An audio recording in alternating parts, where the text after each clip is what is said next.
Gratidão ao Deus Todo-Poderoso, ao Universo, por estar mais uma vez aqui. Eu me chamo André Garrido. É um prazer poder lhe ajudar e estudarmos junto. Pensa e enriqueça. Você que ainda não é inscrito, se inscreva no canal, ative as notificações, deixe seu like aí, para que você sempre receba a notificação do próximo vídeo, ok? Hoje vamos começar uma breve reflexão. Você está cuidando do seu espiritual? Você tem se conectado todos os dias com o Criador dos céus e da terra, com Deus Todo-Poderoso? Você tem cuidado do seu emocional? Você tem procurado ter equilíbrio com as suas emoções? Porque durante o dia você pode ser bombardeado com muitas coisas ou pode chegar até você muitas coisas. Notícias ou uma pessoa numa vibração muito alta. E como está a sua emoção para confrontar e receber isso? Está equilibrada? Não vai se abalar com a notícia ou alguma coisa que chega até você que esteja em desacordo com a sua vibração? Cuide das suas emoções, equilíbrias. Tenha o autocontrole de suas emoções, isso é fundamental. E como está também o seu mental, a sua mente? Você tem cuidado da sua mente, tem procurado alimentar com o conhecimento, inúmeros livros, vídeos no YouTube, tem muito material aí para você estar agregando, somando, você malhando a sua mente com conhecimento, com coisas saudáveis, que vai te ajudar no seu desenvolvimento pessoal, mental e espiritual. Porque você cuidando desses três, do mental, do espiritual, desses três, mental, espiritual e emocional, isso vai refletir o quê? Seu mundo físico. Então tem que cuidar desses três todos os dias, do seu mental, do seu emocional, das suas emoções, do seu espiritual, sua conexão com Deus Todo-Criador, poderoso que criou os céus e a terra. E tem que cuidar do seu espiritual. Ok? Cuide desses três, porque isso vai dar o resultado do seu mundo físico. A gente cuidando do nosso interior, do mental, espiritual, emocional, vai ditar o nosso mundo físico lá fora. Isso é muito sério.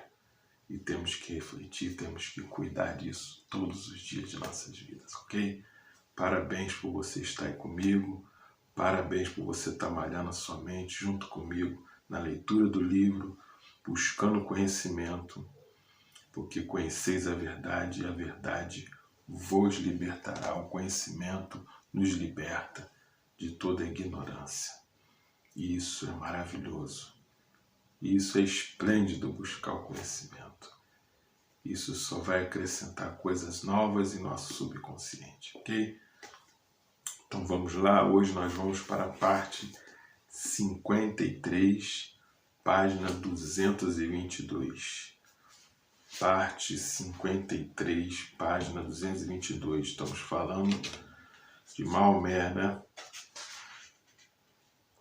Além disso, o Corão dizia que todos os homens são iguais diante de Deus e que o mundo devia ser um Estado democrático. O Islã foi essa heresia política, além do desejo de Maomé de destruir 360 ídolos na praça de Kaaba, que o levou ao exílio. Os ídolos traziam as tribos do deserto até Meca, e isso era sinônimo de bons negócios. E assim, os comerciantes de Meca, os capitalistas, e Maomé havia sido um deles, se perfilaram contra o profeta. Então ele se retirou para o deserto e exigiu ser soberano do mundo inteiro. Começou assim a ascensão do Islã. Do deserto veio uma chama que não podia ser apagada, um exército democrático que lutava como um só e que estava preparado para morrer sem reclamar. Maomé convidara os judeus e os cristãos para se unirem a ele, pois o objetivo não era fundar uma nova religião. Ele conclamava a todos os que acreditavam num só Deus a se unirem numa só fé. Se os judeus e os cristãos tivessem aceitado o convite, o islamismo teria conquistado o mundo. Mas eles não aceitaram. Não aceitaram sequer as inovações que Maomé trouxe para a guerra entre os homens. Quando os exércitos do profeta invadiram Jerusalém, nenhuma pessoa foi morta por causa da fé. Quando os cruzados tomaram a cidade, séculos depois, nenhum homem, mulher ou criança muçulmana foi poupada. Mas os cristãos aceitaram uma ideia dos muçulmanos, o lugar de aprendizado, as universidades. Capítulo 10. Vamos para o capítulo 10 agora. O poder da mente mestra. A força motriz. O 9º passo para a riqueza. O poder é fundamental para se ter sucesso e acumulação de dinheiro. Qualquer plano será inerte e inútil se não houver o poder subconsciente para transformá-lo em ação. Esse capítulo descreverá o método pelo qual uma pessoa é capaz de obter e exercer o poder. O poder pode ser definido como conhecimento organizado e dirigido com inteligência. Então, o poder que vimos aqui, ele pode ser definido como conhecimento organizado e dirigido com inteligência. O poder da maneira como a palavra é aqui usada refere-se a um esforço organizado suficiente para permitir que uma pessoa transforme o desejo no equivalente financeiro. Esse esforço organizado é obtido a partir de uma coordenação de esforços de 2 ou mais pessoas que trabalham juntas para um determinado fim, num espírito de harmonia, cooperação. Vimos nos capítulos anteriores muita palavra cooperação, no espírito cooperador, a harmonia. O poder é necessário para a acumulação de dinheiro. O poder é necessário para manter o dinheiro depois dele ter sido acumulado. E o que foi que falamos sobre o poder aqui no início? Pode ser definido como conhecimento dirigido, o conhecimento organizado dirigido com a inteligência.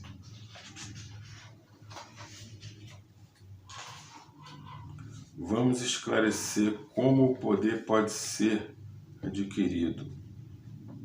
Se poder é um conhecimento organizado, examinemos primeiro as fontes desse conhecimento.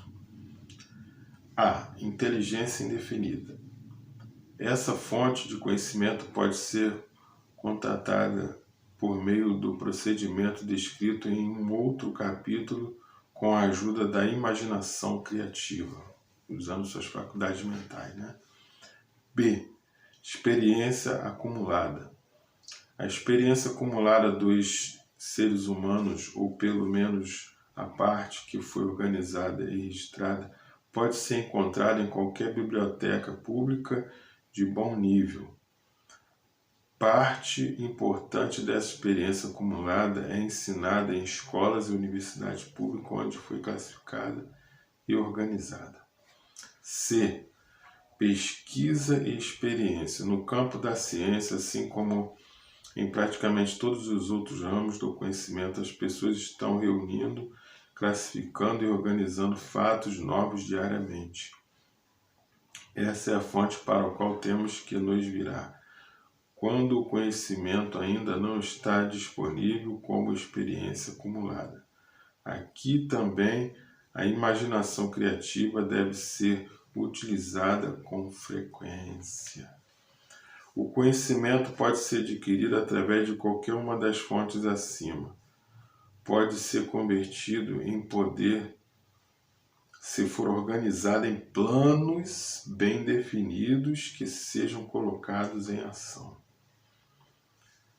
Um exame das 3 principais fontes de conhecimento revela prontamente a dificuldade que uma pessoa teria se dependesse apenas dos próprios esforços para reunir todo esse conhecimento e expressá-los em planos bem definidos, que pudessem ser postos em prática. Se os planos dela forem ambiciosos, ela geralmente terá que convencer outras pessoas a cooperar antes de injetá-los como necessário elemento do poder. Agora nós vamos ver o poder da mente mestra e a força motriz, conquistando o poder pela mente mestra. A mente mestra pode ser definida da seguinte maneira: uma cooperação de esforço e conhecimento, num espírito de harmonia entre 2 ou mais pessoas para se alcançar um objetivo definido. Nenhuma pessoa pode ter grande poder sem utilizar uma mente mestra. Num capítulo anterior foram dadas instruções sobre a criação dos planos para transformar um desejo no equivalente monetário. Se você puser em prática essas instruções, olha aí, se você puser em prática essas instruções com perseverança, vou falar tanta palavra perseverar, e inteligência, e escolher bem o seu grupo de mente mestra, já terá meio caminho andado em direção ao seu objetivo, ao seu projeto, aquilo que você quer, antes que se dê conta disso. Para você compreender o potencial intangível do poder que terá disponível por meio de uma mente mestra bem escolhida, vamos explicar aqui 2 características do princípio da mente mestra. E vamos ver quais são essas características.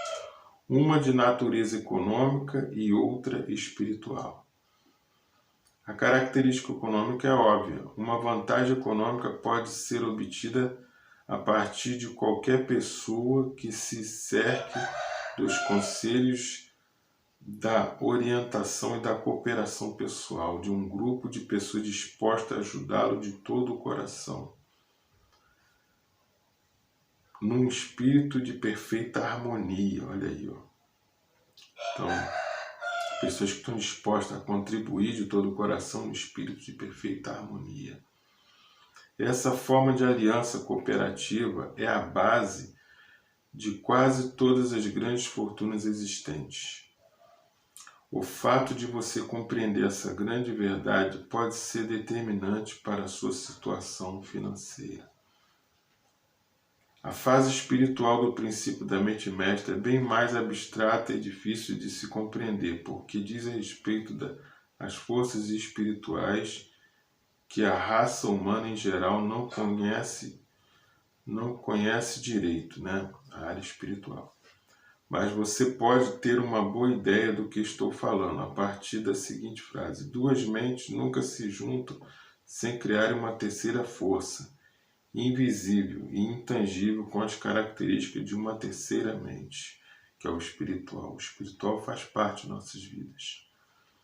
Tenha sempre em mente o fato de que só existe 2 elementos conhecidos no universo: matéria e energia. Então, só existem 2 elementos conhecidos no universo: matéria e energia. É o fato notório